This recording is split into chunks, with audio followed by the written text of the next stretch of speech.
इसलिए मैंने कहा आज के इस सत्र में, आज के चिंतन से यह स्पष्ट हो जाता है भाई, क्या प्राप्त करके सुख होगा? अरे संतोष। और वो कहां है? तो श्री राम कहें कि संत सुखी। संत कौन है? कौन होता है संत? कई बार इस विषय पर हमने चर्चा की। मैं तो एक इक्वेशन बनाकर दे रहा हूं आपको, याद रखना सरल रहे। प्राप्त क्या करना है? जोर से बोलो। संतोष। संतोष कहां है? संत के पास। संत कौन है? जो समत्व को उपलब्ध हुआ है। सम, राग द्वेष से मुक्त हुआ। गीता में भगवान ने व्याख्या की है, ज्ञेयः स नित्य सन्यासी यो न द्वेष्टि न कांक्षति। न राग है न द्वेष है, न किंचित वांछति न शोचति, न द्वेष्टि न रमते, नोत्साही भवति। वो संत है। इसलिए थोड़ी देर पहले मैंने कहा कि मनुष्य जीवन की सर्वोपरि उपलब्धि क्या है? आप दृष्टा बनकर केवल भगवान की लीला समझकर इसको देखें, बस। जैसे आप फिल्म देख रहे होते हैं, कभी हंसते भी हैं, कभी रोते भी हैं, पर बैक ऑफ द माइंड, पीछे कहीं आप जानते हैं ना भाई, ये थोड़ी देर का पर्दे पर चलने वाला तमाशा है। यद्यपि उसमें प्रभाव डालने की क्षमता है, वो आपको हंसा भी देता है, वो आपको रुला भी देता है, बट लेकिन कहीं भीतर आप जानते हैं कि भाई ये नाटक हो रहा है, थोड़ी देर का नाटक है ये। बस ऐसे ही भक्त है। ऐसा थोड़ी है कि वो किसी के साथ हंसता नहीं, किसी के साथ रोता नहीं, मूर्ति बन के बैठा रहता है। सम का अर्थ ये थोड़ी है कि हंसेगा नहीं, रोएगा नहीं। वो किसी के दुख में रोएगा भी। हाँ, पर ये बात है, संत जो है वो दूसरे के दुख में रोता है, अपने दुख में नहीं। दूसरे के सुख में सुखी होता है। हम में और संत में यही भेद है। वो पर दुख से दुखी है, वो पर दुख कातर है। किसी को सुखी देखकर वो सुखी हो जाता है, किसी को प्रसन्न देखकर वो प्रसन्न हो जाता है। तो सर्वोपरि उपलब्धि यही है। जो राग द्वेष से मुक्त हो गया, प्रभु की लीला मानकर इसको देख रहा है, हंस भी रहा है, रो भी रहा है, खा भी रहा है, पी भी रहा है, सो भी रहा है, जग भी रहा है, पर भीतर कहीं ये जानता है भाई थोड़ी देर के लिए तमाशा हो रहा है। यही कल मैं आपको कह रहा था, भाई आपको ये जो लीला यहां हो रही है, इस लीला में भगवान ने आपको श्रोता बनाया है, मुझे वक्ता बनाया है। आप अपना अभिनय अच्छे से करिए, मैं अपना अभिनय अच्छे से करूं। और अभिनय ऐसा होना चाहिए, उसमें प्रभाव डालने की क्षमता होनी चाहिए। पुरानी घटना है, सच्ची घटना मैं आपको सुना रहा हूं। कहीं किसी नाटक का मंचन हो रहा था।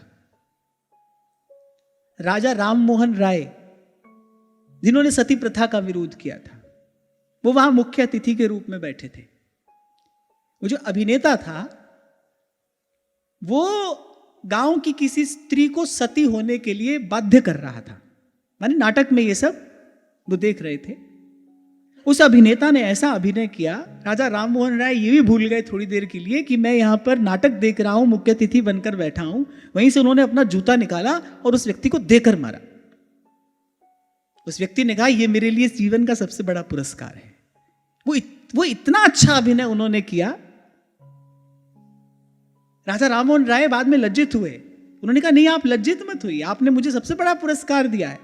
राजा राम मोहन राय जैसा प्रबुद्ध व्यक्ति, वो भी थोड़ी देर के लिए ये भूल गया कि भाई यहां नाटक हो रहा है। वो इतना खो गए उसमें, उनको सच में क्रोध आ गया, आवेश आ गया, जूता उठाकर मारा वहां। तो ऐसा थोड़ी है, नाटक में भी बुद्धिमान से बुद्धिमान व्यक्ति को हिला देने की क्षमता होती है, और अभिनय ऐसा ही होना चाहिए। मूल में तो भाई मैं जानता हूं हम कौन हैं। त्वयि धृतासवः स्वाम विचिन्वते। महाप्रभु कहते हैं, न जानीते लोकम न च निगम जातम कुल परंपराम वानो जानत्य न सताम चापि चरितम। हमारा परिचय क्या है? हम तो भाई श्री जी के हैं, इसके अतिरिक्त हमारा कोई परिचय नहीं है, ना हमें चाहिए। उपाधि तो व्याधि है। कोई भी जो उपाधि है ना, वो व्याधि है, कष्ट देती है आपको, रोग है वो। आजकल ऐसा देखने में आता है, साधु संतों के पास भी विश्वविद्यालय वाले जाते हैं डॉक्टरेट की उपाधि लेकर। अरे जो संत हो गया, आप उसके नाम के आगे डॉक्टर लगाओ। डॉक्टर कोई संत से बड़ा है क्या? अरे उपाधि से मुक्त होकर ही तो कोई संत होता है, उपाधि से मुक्त होने के लिए तो कोई साधु होता है। साधु संतों के साथ ये सब करना ठीक नहीं है। तो मूल में तो भाई हम केवल प्रभु के हैं ना। अरे भाई ठीक है, अब प्रभु ने हमको ऐसा अभिनय करने को दिया है, तो मैं तो यही सोचता हूं, मैं अपनी बात आपको बता रहा हूं। आप हमको साधु समझते हो, तो मुझे लगता है भाई भगवान ने ऐसा अभिनय करने को दिया है, इतना सुंदर अभिनय करो, आप हमको देखो, आपका मन करे भाई इनको प्रणाम कर दे। मूल में कुछ नहीं है, सब अभिनय हो रहा है। ये तो राम का तमाशा है भाई, कहता तो हूं आपको, ये तो तमाशे में तमाशा है। पहले ये जगत तमाशा है, फिर उसमें हमारी जो जीवन यात्रा है ये एक और तमाशा है। तो तमाशे में तमाशा है, पर यहां हंसना भी है, यहां रोना भी है, यहां खाना भी है, यहां पीना भी है। और जो संत है वो भी यही सब करता है। बस वो भाग नहीं रहा है, वो दौड़ नहीं रहा है, उसके जीवन में कोई होड़ नहीं है, कोई प्रतिस्पर्धा नहीं है, उसको कहीं पहुंचना नहीं है। वो भाग नहीं रहा है, वो जाग गया है, उसका विवेक जग गया है गुरु की कृपा से। वो इस अस्तित्व का रहस्य समझ गया। और यहीं पर आपको हमको सबको पहुंचना है। कल महाराज श्री मुझसे बाद में यही कह रहे थे, श्री स्वामी शरणानंद जी महाराज भी किसी प्रकार से यही बात कहा करते थे, सबको अभिनय करना है भाई। कोई इसको अमरलोक ना समझ ले, हां रहना नहीं है देश बेगान। तो कितनी भी बढ़िया पिक्चर क्यों ना हो भाई, 3 घंटा के बाद घर जाओगे कि नहीं? ऐसे ही ये भी तमाशा हो रहा है। हाँ, पर आप देखो कि इस नाटक को रचने वाला जो है वो कितना प्रतिभाशाली है, कितना प्रतिभाशाली है। मनुष्याणाम सहस्रेषु कश्चित् यतति सिद्धयः यततामपि सिद्धानाम कश्चिन् माम वेत्ति तत्वतः। भगवान कहते हैं, आप उसकी प्रतिभा देखो, आप उसका कौशल देखो। कहते लाखों में से कोई एक जान पाता है कि ये तमाशा है, बाकी तो सब इसी को सत्य माने बैठे हैं, जी रहे हैं, मर रहे हैं, कर रहे हैं, भर रहे हैं। कोई एक जगता है, वो कहता है रहना नहीं है देश बेगाना है, ये संसार कांटों की बाड़ी, ये संसार कांटों की बाड़ी, उलझ उलझ मर जाना है, उलझ उलझ मर जाना है, उलझ उलझ मर जाना है, रहना नहीं है देश बेगाना है। कहत कबीर सुनो भई साधो, कहत कबीर सुनो भई साधो, सतगुरु नाम ठिकाना है, सतगुरु नाम ठिकाना है, रहना नहीं है देश बेगाना है, रहना नहीं है देश बेगाना है, रहना नहीं है देश बेगाना है।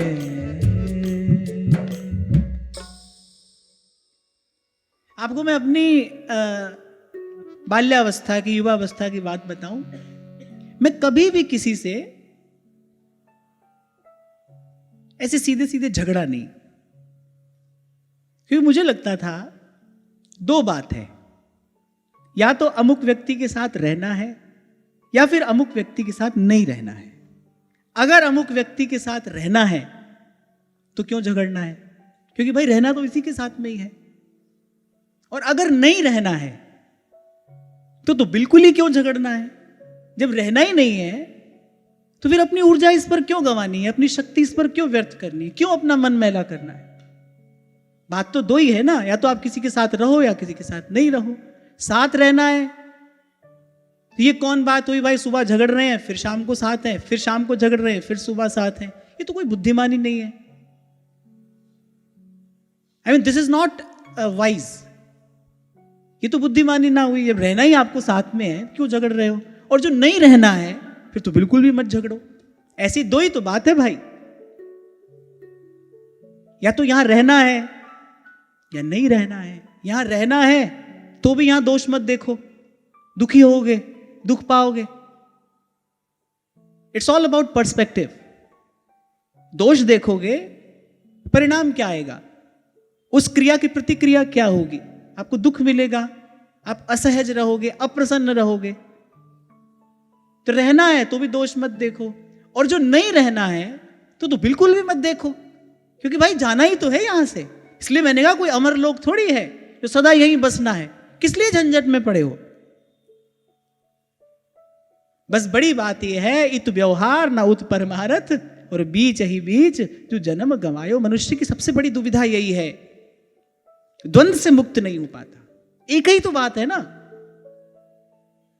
समझ रहे हैं ना भाई? या तो इस संसार में आपको सदा रहना है, और जब सदा रहना है फिर दोष मत देखो ना। दोष देखोगे तो मन अप्रसन्न रहेगा, असहज रहेगा, कष्ट मिलेगा। फिर तो भाई अपना समाधान करो, भाई यहीं बसना है। ऐसे पहले क्या होता था, कन्या ब्याह कर आई, मान लो ससुराल का वातावरण अनुकूल नहीं है, पर माता पिता ने ये कहकर भेजा है अब पीछे मुड़कर मत देखना, वही तेरा घर है। तो वो कन्या क्या करती थी, अपना समाधान करती थी कि भाई अब मेरा यही घर है, अब मुझे यही रहना है। तो यहां रहना है तो भी दोष मत देखो, और नहीं रहना है। आप 4 दिन के लिए कहीं गए, 4 दिन के लिए गए कहीं गए, आप जहां रुके वहां 2-4 बटन खराब हैं, आपको क्या चिंता है? आपको तो 4 दिन में चले जाना है, आप क्यों पचड़े में पड़े हो? तो अगर आप बुद्धिमानी से विचार करो, अगर आप जैसे मैंने अभी कहा लेंस बदल लो, विवेक के लेंस से देखो, तो किसी भी कारण से यहां उलझने का कोई औचित्य नहीं है भाई। रहना हो तो भी नहीं और ना रहना हो तो भी नहीं। और हमको भगवान की कृपा से इतनी बात तो समझ आ गई भाई, नहीं रहना है। श्री सहजो भाई जी के गुरुदेव ने यही तो कहा, सहजो तनिक सुहाग को तेरे कहां गुथायो शीस। ये थोड़े से अत्यल्प क्षुद्र सुख के लिए क्यों इतने बड़े प्रपंच में पड़ने जा रही है? तनिक सुहाग को, वो जो पति है वो तनिक सुहाग ही तो है। अरे 20-50 साल का ही तो पति है, और कितना है? सहजो तनिक सुहाग को तेने कहां गुथायो शीस। अरे जाना है, रहना नहीं, मरना बिस्वा 20। और कोई बात पक्की है कि नहीं भाई? मरना तो पक्का है, बाकी सब कच्चा है।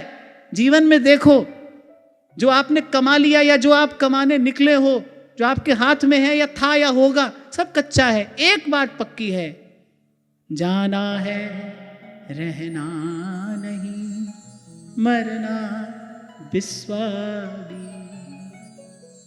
यही साधना का पूर्व पक्ष है। साधु इसी को पहले सिद्ध करता है, इसी को दृढ़ वैराग्य कहते हैं। दृढ़ वैराग्य का आधार क्या है? संसार की असारता का बोध ही तो वैराग्य का आधार है। इसको सत्य समझो, फिर तो भाई इससे उपरति कभी नहीं हो सकती।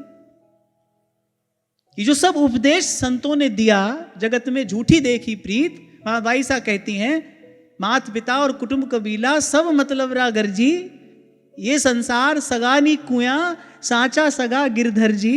ये संतों के जो सब उद्गार हैं, महाप्रभु कह रहे मानुष को तन पाए, अरे भजो ब्रजनाथ को, दरबी लेके मूड जरावत हाथ को कहां लगाए, सकहीं तो सब परपंच तज, कृष्ण कृष्ण गोविंद कहे। संत पुरुषों ने, महापुरुषों ने जो कहा है वो साधना का पूर्व पक्ष सिद्ध हो जाए, वैराग्य दृढ़ हो जाए, इसीलिए कहा है। तो हमको भाई संतों की कृपा से इतना तो समझ में आ गया ना कि रहना नहीं है। अब जब नहीं रहना है फिर क्या गुण और क्या दोष? हम जब पहले यहां वहां जाते थे सत्संग के लिए, तो एक बार किसी ने पूछा, बोले आपका मन लग गया यहां? 3 दिन के लिए गए थे, बोले आपका मन लग गया यहां? मैंने कहा मन लगाने आए हैं यहां पर, हम तो तुम्हारा मन यहां से हटाने आए हैं, अपना मन लगाने थोड़ी आए हैं यहां पर, तुम्हारा मन यहां से हटाने आए हैं। हमारे आने का यही फल मिले, तुम्हारा मन यहां से हटे, हम क्यों लगाएंगे यहां अपना मन। फिर कोई पूछ लेता था आप हमको कभी कभी याद करते हैं, लो अच्छा मुझसे तो झूठ नहीं बोला जाता, हमें तो नहीं भूलता, और मुझे लगता है एक बार सच कहो ऐसे प्रश्नों के लिए सदा सदा के लिए द्वार बंद कर दो। तुमको क्यों याद करेंगे भाई, कोई जस्टिफाइड रीजन आप हमको दो, कोई वैलिड रीजन आप हमको दो, हम तुमको क्यों याद करें, किस लिए। हम तो तुमको सिखा रहे हैं, सांस सांस सिमरै गोविंद, हम तुमको याद करें क्यों। समझ आ रही है मेरी बात, अच्छी नहीं लग रही, अच्छी लग रही है ना। चलो ये बड़ी भगवान की कृपा है, हमको ऐसे लोग मिले हैं जिनको सच्ची बात अच्छी लगती है, वरना बड़ा कठिन है संसार में ढूंढना सच्ची बात अच्छी लगे। सच्ची बात अच्छी नहीं लगती भाई।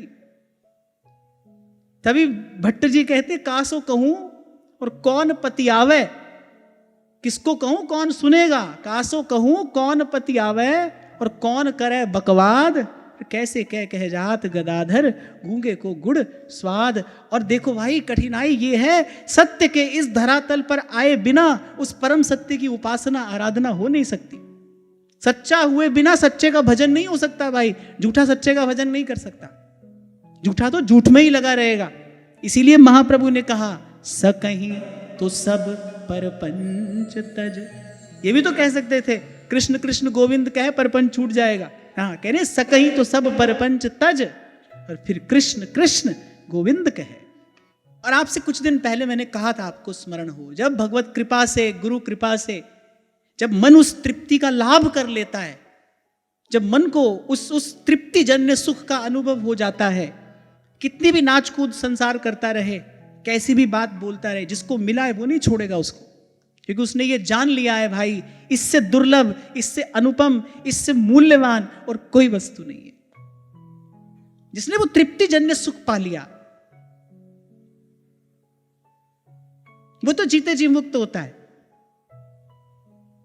हाँ इतनी बात अवश्य है, कबीर बड़ी प्यारी बात कहते हैं, हंसा की गति हंसा जाने, हंसा की गति हंसा जाने, कहाँ जाने गो कागा, हरि रंग लागा री माई, नाम रंग लागा, नाम रंग लागा माई, राम रंग लागा, नाम रंग लागा माई, राम रंग लागा।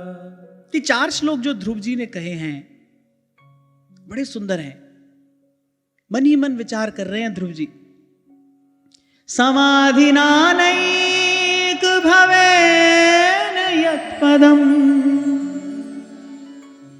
विदुः सनन्दादय ऊर्ध्वरेतसः,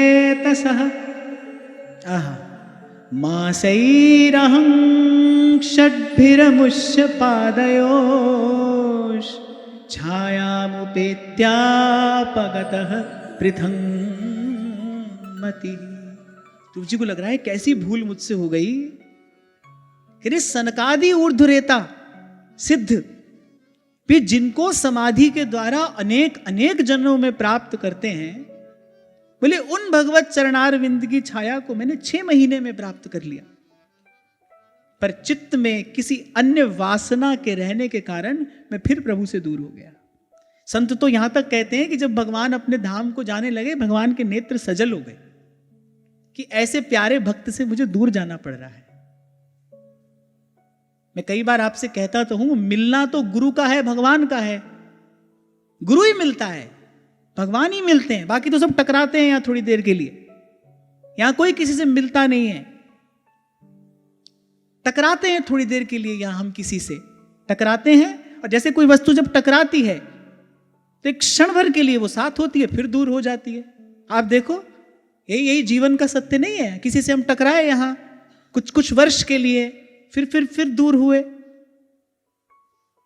और पत्ता टूटे डार सो फिर बहर न लागे बार। जो एक बार बिछड़ा वो नहीं मिलता, फिर जो एक बार बिछड़ा फिर नहीं मिलता।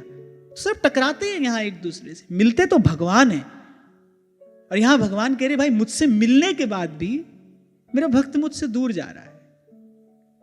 तभी सूरदास जी कहते हैं प्रभु को देखो एक सुबह। अरे भगवान के नेत्र सजल हो गए, अश्रु आ गए भगवान के नेत्रों में। पर वो क्या करें, वो तो कल्पतरु हैं। जिन कह रही भावना जैसी प्रभु रत देखी तिन तै। इसीलिए कभी कहा था मैंने आपसे, भजन आपकी मेरी प्राथमिकता होना चाहिए, प्रायोरिटी। भजन तो थोड़ा घना सभी कर रहे हैं, भजन हमारी प्राथमिकता बना के नहीं।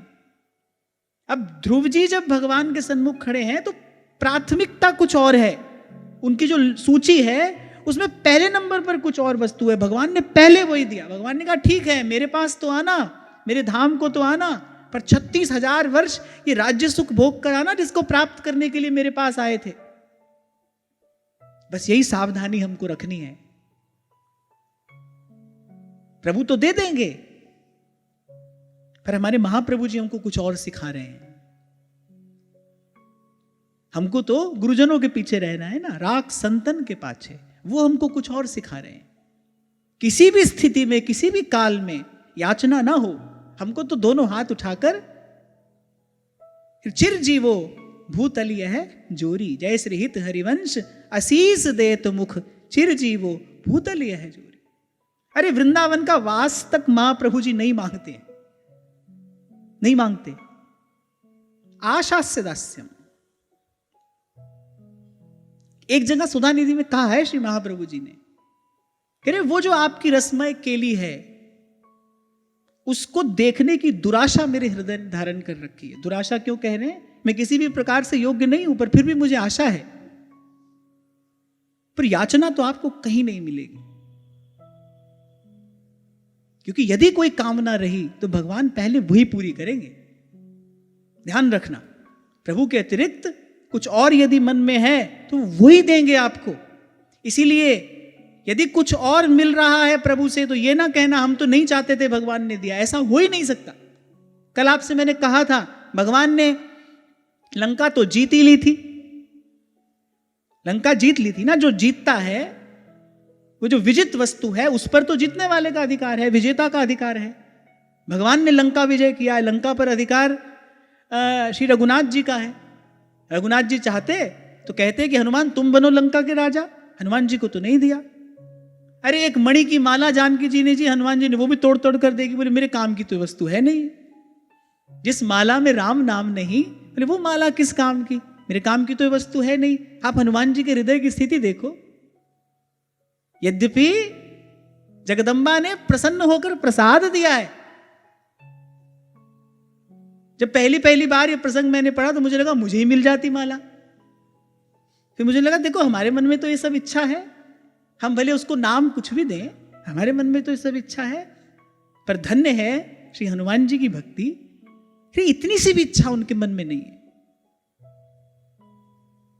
इसीलिए गोस्वामी जी हनुमान जी को कहते हैं राम रसायन तुम्हरे पासा, सदा रहो रघुपति के दासा, तुम्हरे भजन राम को पावे, जन्म जन्म के दुख बिसरावे। और भाई इसी को कहते हैं मन का मार्जन, जो बाबा फरीद कहते हैं ना कि कर ले दिल दी सफाई जे दीदार चाहिदा है। वो जो दिल की सफाई है वो क्या है? बस काम कामना वासना अरे मन ते कर सब दूर। इसीलिए नहीं नागरीदास जी कहते हैं ये मन मार जिवाइए, क्योंकि आज जो मन है, मन को मारना क्या है? कोई तीर तलवार से थोड़ी मन को मारना है। मन को मारना क्या है? जो आज मन में भगवान से अतिरिक्त, प्रभु प्रेम के अतिरिक्त जो कामना वासना है उससे मन को मुक्त करना है। सो कहा ये मन मार जिवाइए, कह रहे जीवत ना आवे काज, मारग रसिक नरेश के चलनो है तिहि साज। आपको बड़ा कठिन है? हाँ भाई कठिन है। मैं तो सदा ही आपसे कहता आया हूं, कठिन है पर असंभव नहीं है, संभव है ये। और हमको जो मिला है ये प्राप्त कर लेने के बाद तो ये संभव भी है और सुगम भी है। जो वस्तु श्री जी ने कृपा करके हमारी झोली में डाल दी है, ये प्राप्त कर लेने के बाद तो ये संभव भी है, सुगम भी है। ध्रुव जी ने कहा कि देखो मैं फिर प्रभु से दूर हो गया। अहो बत ममानात्म्यं मंदभाग्यस्य पश्यत् भवच्छिदः पादमूलं गत्वा याचे यदन्तवत्। अपने आप से कह रहे हैं मुझ मंद भाग्य की मूर्खता देखो। संसार के पाश को सदा सदा के लिए काट देने वाले प्रभु के चरणों में पहुंचकर भी मैंने उनसे याचना तो नाशवान पदार्थ की ही की ना, प्रभु से अतिरिक्त संसार की वस्तु ही तो मैं मांग कर आया। आज जहां से हमने चर्चा में प्रवेश किया, अरे पंछी कितना भी ऊंचा क्यों ना उड़ ले, आकाश का पार थोड़ी पार सकता है, लौट कर तो यहीं आएगा। कितनी भी उत्तमोत्तम वस्तु आप संसार की प्राप्त कर ले, भाई वो मन का अभाव दूर नहीं करेगी। याद रखना, याद रखना, याद रखना। और जितनी बड़ी वस्तु है उतनी बड़ी चिंता भी है। जितनी मूल्यवान वस्तु होती है उसको संभालने की उतनी चिंता होती है कि नहीं होती बताओ? उसको खो जाने पर उतना ही दुख होता है कि नहीं होता बताओ? तो वस्तु कहां सुख दे रही है? बहुत मूल्यवान वस्त्र भी आप पहन लो, अरे तो भी आप सहज नहीं रह पाते, वस्त्र को संभालते रहना पड़ता है कि नहीं? सबसे कंफर्टेबल तो आप साधारण वस्त्रों में ही रहते हो ना। ये तो आपका रोज का अनुभव है। कोई बड़ी मूल्यवान वस्तु आपने पहन ली है, फिर आप सहज नहीं रह सकते। क्यों? क्योंकि आपके मन का एक कोना तो उसी की चिंता में लगा है। और यह जो एक मन बहुत ठोर कर कहूं कौन सच उपायो। Again seeing things with a different lens, देखना है, दृष्टिकोण है ये।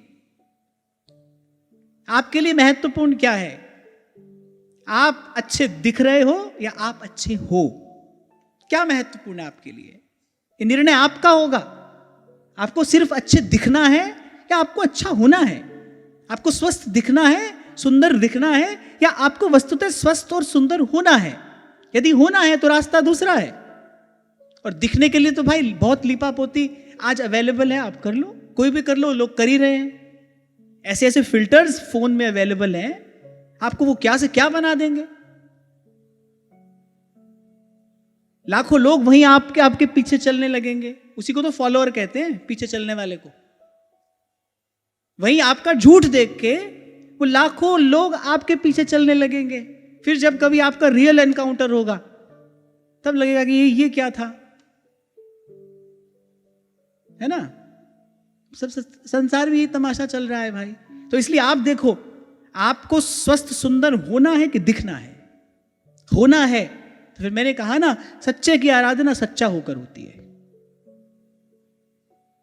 और प्रभु को रिझाने के लिए चाहिए क्या? सच्चा हृदय चाहिए,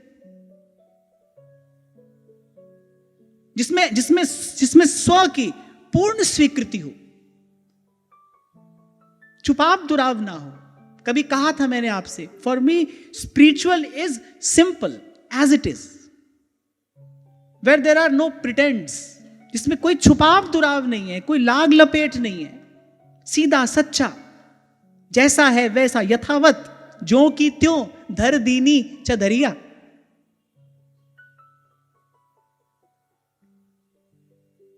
तो ध्रुव जी ने कहा कि किसी अन्य वासना के कारण, किसी अन्य कामना के कारण प्रभु को पाकर भी प्रभु से दूर हो गया। अब देखो हमारे लिए कितनी बड़ी शिक्षा इस कथा में छिपी है। सबसे पहली बात कि भगवान के अतिरिक्त, प्रभु प्रेम के अतिरिक्त कुछ भी पालो, लौकिक अलौकिक, मन प्रसन्न नहीं होगा, तृप्ति का अनुभव नहीं हो सकता। और ये भगवान की बड़ी कृपा है। मुझे लगता है ये जीव पर महती कृपा है कि जीव का अभाव केवल उन्हीं के चरणों की छाया में पहुंचकर दूर होता है। कहीं और हो जाता तो हम तो कभी वहां पहुंचने का प्रयास ही नहीं करते। ये कितनी सुंदर बात है। अब इसको भी आप दूसरे लेंस से देखो, इस दृष्टिकोण से देखो, ये कितनी सुंदर बात है। भगवान की कितनी बड़ी कृपा है कि यहां कुछ भी करके हम प्रसन्न नहीं हो पाते, हम तृप्त नहीं हो पाते। यही अप्रसन्नता, यही अतृप्ति, यही अभाव हमको प्रेरित करता है कभी फिर कि भाई सच्चा सुख ढूंढे कहां है। फिर कोई चलता है भगवान की ओर, जब बहुत माथा मार लेता है, यहां खूब खींचातानी कर लेता है, खूब प्रयास कर लेता है, थक जाता है, हार जाता है, लेकिन जो पाना चाहता था वो नहीं पाता, फिर सोचता है भाई कहां जाऊं, कौन सा वो मार्ग है। और यहीं से उसकी आध्यात्मिक यात्रा शुरू होती है। अथा तो ब्रह्म जिज्ञासा, ये ब्रह्म सूत्र का प्रथम सूत्र है, अथा तो ब्रह्म जिज्ञासा। अरे जानो वो सच्चा सुख कहां है। ब्रह्म अर्थात भूमा,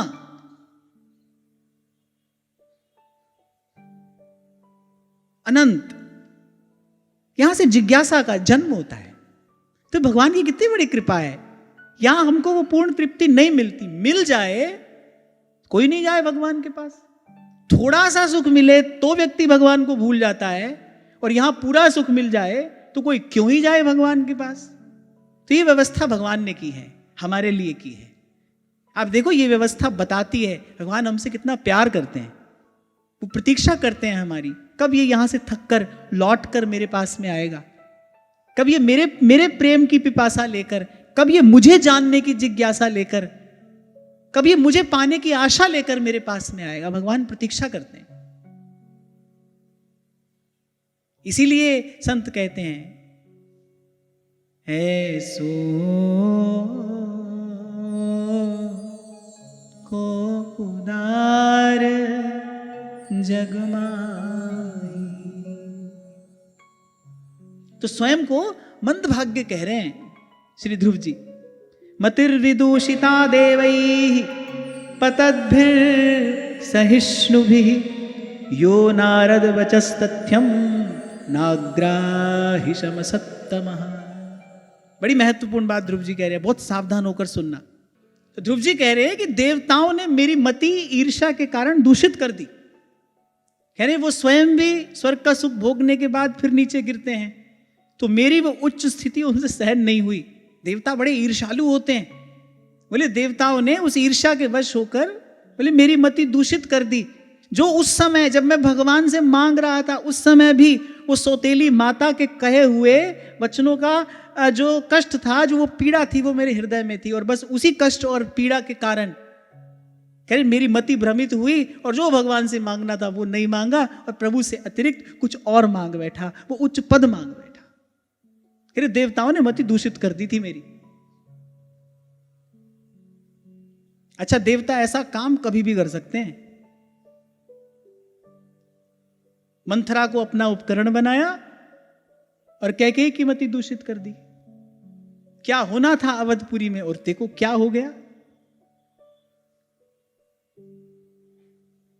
हम कैसे बचे, हम इनसे कैसे बचे।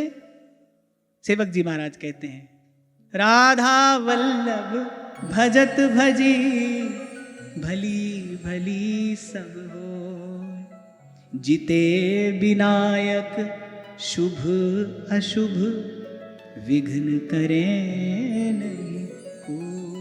देवता भी विघ्न करते हैं।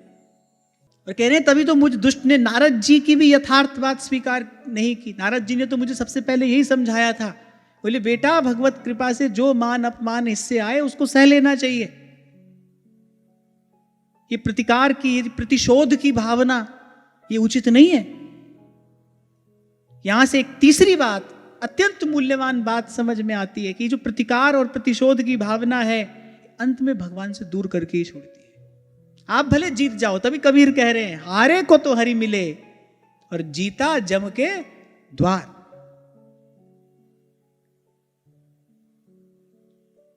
और ये जो आज एक आपको बड़ी साधारण सी प्रतीत होने वाली बात मैंने कही ना, देख लेना, रहना है तो भी नहीं लड़ना, नहीं रहना हो तो बिल्कुल भी नहीं लड़ना। तो देखो झंझट का कोई काम नहीं है। यहां तो छोटे होकर निकल जाओ, आज का दिन भी निकल जाए और बस ऐसी कल का दिन भी निकल जाए। यहां तो छोटे होकर निकल जाइए। यहां की तुच्छ सी, क्षुद्र सी उपलब्धि ध्यान रखना आपको भगवान से दूर कर देगी। और ध्रुव जी को तो फिर भी भगवान ने आश्वासन दिया है, आशीर्वाद दिया है। वो तो आश्वासन और आशीर्वाद दिया है कि तू राज्य सुख भोगने के बाद आ जाएगा मेरे धाम को। हम तो भाई भटकते भटकते फिर जाने कहां भटक जाएं। एक बार प्रभु से दूर हुए, फिर जाने ये गली मिले कि ना मिले। तभी बाईसा कहती हैं, प्रीतम दूर पंथ म्हारा झीणा, प्रीतम दूर पंथ म्हारा झीणा, सूरत झकोला खाए, मैं हरि से मिलूं कैसे जाए, सखी मैं हरि से मिलूं कैसे जाए, सखी मैं हरि से मिलूं कैसे जाए। अच्छा, नारद जी ने सबसे पहले यही बात बताई थी, बोले बेटा इस झगड़े झंझट में पड़कर भगवान का भजन करने मत जा। क्योंकि नारद जी तो जानते हैं ना, वो तो जानते थे कि भाई क्या होने वाला है आगे। नारद जी ने तो सबसे पहले सदुपदेश ही दिया था। पर ध्रुव जी ने कहा, बोले इस समय आपकी कोई बात समझ नहीं आ रही मुझे, इस समय तो मुझे जीतना है। और नारद जी कह रहे, अरे भोले बालक, जीता जम के द्वार, हारे को तो हरि मिले। ये तो प्रेम का देश है, इसलिए कहा जाता है मिटा अपनी हस्ती को, अगर कुछ मर्तबा चाहे, दाना खाक में मिलके गुले गुलजार होता है। और जब भगवान की माया मति भ्रमित करती है, आदमी हस्ती बनाने में ही लग जाता है। देखो चारों तरफ देखो, हमारा नाम हो, हमारी प्रतिष्ठा हो, हमारी बात सब माने, हमको सब जाने पहचाने, इसी में तो सब लगे हैं, सब। और सब में सब आते हैं, कहने वाला भी सुनने वाला भी। और जबकि करना क्या था, कह रहे मिटा अपनी हस्ती को, अगर कुछ मर्तबा चाहे। एक अनुभव प्राप्त महापुरुष से पूछा किसी ने, जन्मों की साधना आपकी है, वो आपके तेजस्वी चरित्र से, आपके व्यक्तित्व से प्रकट होता है कि आप एक जन्म के साधक नहीं हैं। बड़ी विनम्रता पूर्वक किसी ने पूछा, पाया क्या? बोले पाया क्या? संत मुस्कुराए, बोले प्रश्न ही ठीक नहीं है, ये बोलो मिटाया क्या? स्वयं को मिटा पाए कि नहीं मिटा पाए?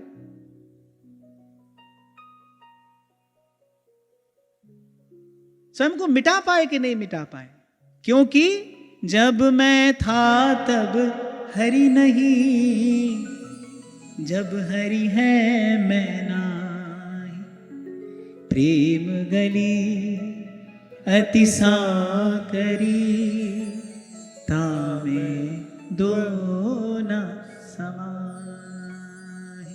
तो ध्रुव जी ने कहा, ऐसे ही मेरी मति भ्रमित हुई और इस स्वप्न रूप संसार को सत्य मानकर, इसमें होने वाले अपमान को भी सत्य मानकर मैं प्रतिशोध की अग्नि में जलने लगा, और व्यर्थ ही ये द्वेष रूप रोग मैंने पाल लिया, और इतना अमूल्य अवसर मैंने हाथ से गंवा दिया। कितनी सुंदर शिक्षा यहाँ ध्रुव जी की ये बात दे रही है। थोड़ी देर का सुख, थोड़ी देर का दुख, थोड़ी देर का सम्मान, थोड़ी देर का अपमान। इसलिए तो मैंने कहा कोई अमर लोग है क्या? स्वामी जी मारते चोट अपनी वाणी से, अरे जो लो जीवे तो लो हरि भजरे मन, अरे और बात सब बाद, अरे दिवस 4 के हला भला में तू कहा लेगा लाद।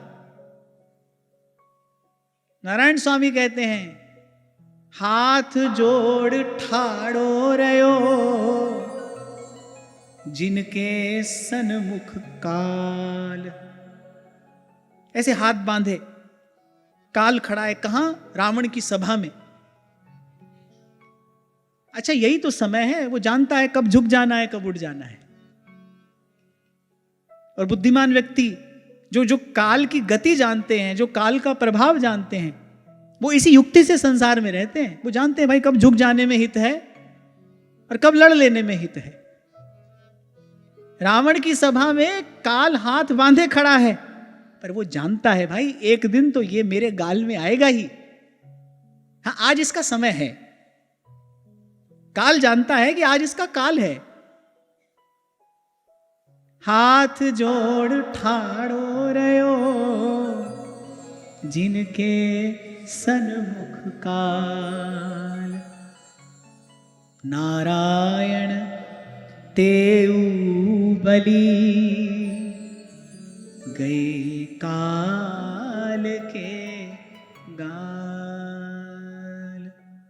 सुखदेव जी कह रहे हैं जिन्हें प्रसन्न करना अत्यंत कठिन है, उन्हीं विश्वात्मा भगवान को तपस्या द्वारा प्रसन्न करके मैंने जो कुछ मांगा पूरे सब व्यर्थ है। ध्रुव लोक प्राप्त किया है, अद्भुत ऐश्वर्य प्राप्त किया, पर वो सब कह रहे बोले सब व्यर्थ है। कह रहे कैसे? कह रहे जिसकी आयु बीत गई हो, माने आयु ही समाप्त हो गई हो, उसके लिए चिकित्सा व्यर्थ है। जिसकी मृत्यु की घड़ी आ गई है, सारे संसार के वैद्य और सारे संसार की औषधि ले आओ, उसके लिए व्यर्थ है भाई, उसका समय आ गया है। कह रहे जैसे गतायु के लिए चिकित्सा व्यर्थ है, कह रहे ऐसे मेरे लिए ये सब व्यर्थ है। भगवान से क्या मांग लिया मैंने? अच्छा, ये जो विमल ज्ञान प्रकट हुआ कैसे? कि भगवत दर्शन का प्रसाद है, क्योंकि भगवान ने कहा है मम दर्शन फल परम अनुपा, जीव पाव निज सहज स्वरूपा। फिर कहते हैं बड़ा भाग्यहीन हूं, फिर इस संसार बंधन का नाश करने वाले प्रभु से फिर मैंने संसार मांग लिया। भव का छेदन करने वाले भगवान, संसार का ही पर्यायवाची है भव,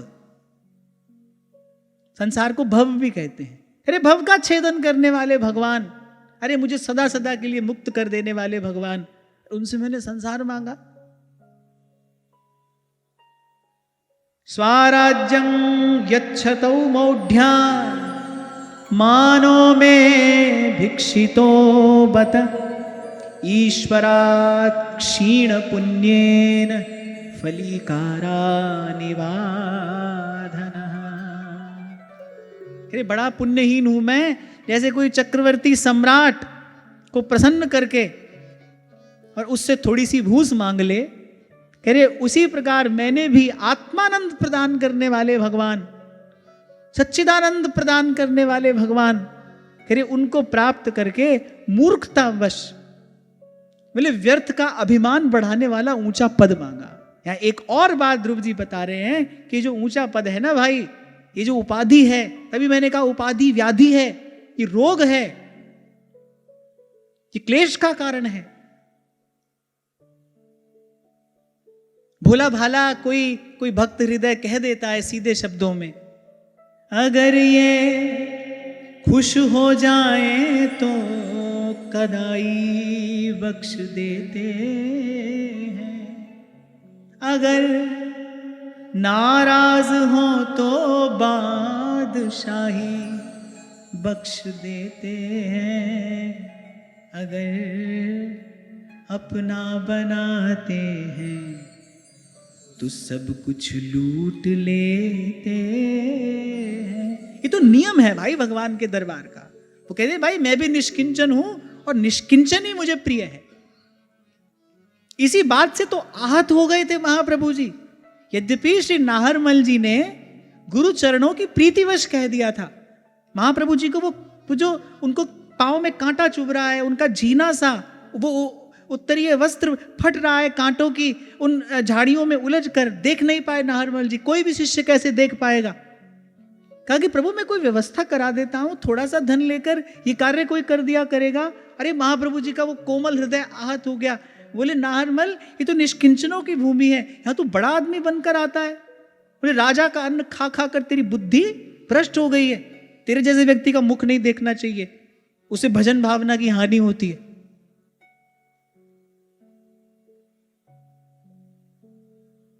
और भगवान द्वादश स्कंध में कह रहे हैं अपने मुख से, कह रहे भाई हम तो निष्किंचन हैं। कौन कह रहे हैं? लक्ष्मीपति, जिनकी मात्र कृपा दृष्टि से सकल विश्व को पलते देखा, भाई हम तो निष्किंचन हैं। क्यों कह रहे हैं? क्योंकि वो ये जानते हैं, बोले जैसे ही हम कुछ बने, श्री कृष्ण ये बात भली भांति जानते हैं, बोले जैसे ही हम कुछ बने, बोले तीनों लोकों में हमारी पूजा तो होगी, पर श्री किशोरी जी के निकुंज में हमको प्रवेश नहीं मिलेगा। हमारा सुख तो वहीं निवास करता है। तब पद पंकज को निज मंदिर पालय सखी मम देह। वो तो प्रेम की गली है ना, अति सांकरी था में दो न समाई। इसीलिए महाप्रभु ने कहा यद्यपि सकल लोक चूड़ामणि दीन अपन पो माने प्रीति किरीत रंगीलोई जाने प्रीत किरीत रंगीलोई जाने। बड़ा बड़ा कष्ट है ध्रुव जी के हृदय में, बड़ा पश्चाताप हो रहा है उनको अपनी भूल का। और मैत्रेय जी विदुर जी को एक बड़ी सुंदर बात यहां कहते हैं, न वै मुकुंदस्य पदारविंदयो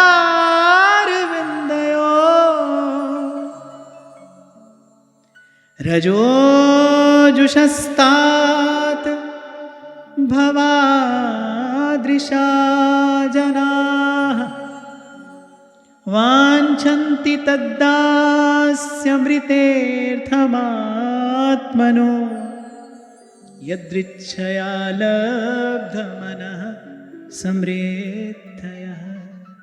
श्री मैत्रेय जी ने कहा विदुर जी, तुम्हारी तरह जो लोग श्री मुकुंद पादारविंद मकरंद के ही मधुकर हैं, अर्थात जो केवल चरण कमलों का ही भजन करना चाहते हैं, जो निरंतर प्रभु की चरण रज का ही सेवन करते हैं और जिनका मन अपने आप आई हुई सभी परिस्थितियों में संतुष्ट रहता है, वे भगवान से उनकी सेवा के सिवा बोले अपने लिए और कोई भी पदार्थ कभी नहीं मांगते। यहां मैत्रेय जी संसार को बता रहे हैं कि भाई देखो विदुर जी कैसे भक्त हैं और भक्त कैसा होना चाहिए। भक्त का लक्षण बताया, पहले कि विदुर जी की प्रशस्ति है और दूसरा श्लिष्ट रूप से अप्रत्यक्ष रूप से इस श्लोक में भक्त का गुण बताया गया है। कह रहे जो सदा सर्वदा हर काल बोले केवल श्री चरणारविंद के मकरंद का ही मधुकर बना रहता है। मन भवरा थारे चरण कमल सो हो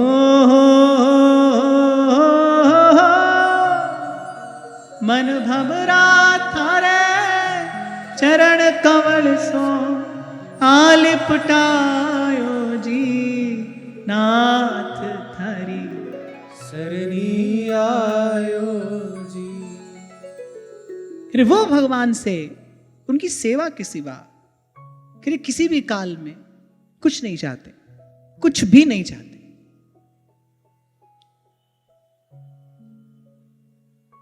महाराज वाणी में कहते हैं साधो कौन उपाय करूं जहां ते दुर्मति सकल विनाश है। दुर्मति क्या है? भगवान के अतिरिक्त कहीं सुख है, यही दुर्मति है। प्रभु के अतिरिक्त कहीं भी जो सुख बुद्धि है वही दुर्मति है। और ये दुर्मति संत द्वारा प्रदत्त सुमति से नष्ट होती है। तो यहां मैत्रेय जी ने भूरी भूरी प्रशंसा की विदुर जी की कि जो आप जैसे धन्य धन्य महापुरुष हैं जो स्वप्न में भी श्री चरणारविंद के भजन के अतिरिक्त सेवा के अतिरिक्त प्रभु से और कुछ नहीं चाहते। श्री मैत्रेय जी कह रहे विदुर जी वो तो बिरले ही हैं। यहां कह रहे हैं आप बड़भागी हैं जो भगवान ने आपको ये अपनी निष्काम और अहेतुकी प्रीति भक्ति प्रदान की है। आप बड़भागी हैं, आप धन्य हैं। आप देखो भगवान स्मरण करते हैं विदुर जी का, कैसी भक्ति विदुर जी की होगी। अपने लोक को जाते समय भी कहकर गए मैत्रेय जी से ये सब ज्ञान आप विदुर जी को सुना देना, वो इसके पात्र हैं, वो इसके अधिकारी हैं। एक और बात, अधिकारी को एक क्षण के लिए भी भगवान वंचित नहीं रखते। इसलिए अपनी ओर देखते हुए, अपने गुण दोष का विचार करते हुए, सतत अपने दोष को दूर करने का प्रयास करते हुए, अपने गुण को सद्गुण बनाने की चेष्टा करते हुए जीवन यापन करें। इसी से जो प्राप्तव्य वस्तु है उसकी प्राप्ति संभव है। अपने गुण दोष को देखो, जो गुण है उसको सेवा में लगाओ, वो सद्गुण बनेगा। गुण जो केवल आपके काम आ रहा है, सद्गुण जो सबके काम आ रहा है। अपने गुण को सद्गुण बनाइए और अपने दोष का मार्जन ईमानदारी से करने का प्रयास करिए। इसी का नाम साधना है, इसी को सतपथ कहते हैं। और इसी पर चलने वाले को संतोष रूपी परम धन की प्राप्ति होती है। आप अनुभव करके देख लेना। आप ईमानदारी से अपनी भूल सुधारने में लग जाओ। भूल तो जब सुधरेगी, जब तब सुधरेगी, पर आपके प्रयास में लगते ही आपका मन शांत हो जाएगा। आपको भीतर ही भीतर एक संतुष्टि का अनुभव होगा।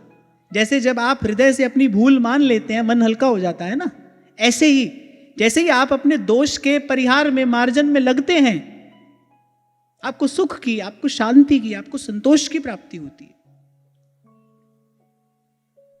तो भगवान से अतिरिक्त कहीं सुख है, बस यही दुर्मति है। और सत्संग की कृपा से जो सुमति प्राप्त होती है, उससे इसी दुर्मति को नष्ट करना है भाई। तो इसके पश्चात राजा उत्तानपाद को समाचार मिला, ध्रुव जी आ रहे हैं। पहले तो उनको विश्वास नहीं हुआ, ऐसा कैसे हो सकता है? वो बालक तो भगवान को प्राप्त करने के लिए निकला था, नारद जी ने बताया था। 6 महीने में वो लौट कर आ रहा है। पहले तो उनको विश्वास नहीं हुआ, पर जब उनको सूचना का सत्य पता चला तो बड़े प्रसन्न हुए। बड़ा भारी स्वागत श्री ध्रुव जी का हुआ और बड़ी धूमधाम से श्री ध्रुव जी ने नगर में प्रवेश किया है। और पिता को स्मरण आ रही है नारद जी की बात कि वो कहकर गए थे, राजन तुम्हारा पुत्र बड़ा प्रतापी है, उसके रक्षक भगवान हैं, उसके कारण इस लोक में तुम्हारी कीर्ति का विस्तार होगा और परलोक में तुम्हारा कल्याण होगा। अच्छा, माता सुरुचि जिसने वाग बाणों से बींध दिया था ध्रुव जी का हृदय, वो भी स्नेह की और वात्सल्य की वर्षा ध्रुव जी पर कर रही है। क्यों ना करे? जहां पर कृपा राम की होई, तां पर कृपा करे सबको, तां पर कृपा करे सबको। ध्रुव जी का अपने महल में पदार्पण हुआ है। सारी प्रजा ने सुखी होकर, हर्षित होकर, आनंदित होकर ध्रुव जी का स्वागत किया, ध्रुव जी को आशीर्वाद दिया है। अनेक अनेक ऋषि महर्षि पधारे हैं ध्रुव जी का दर्शन करने, ध्रुव जी को शुभ कामना, मंगल कामना देने।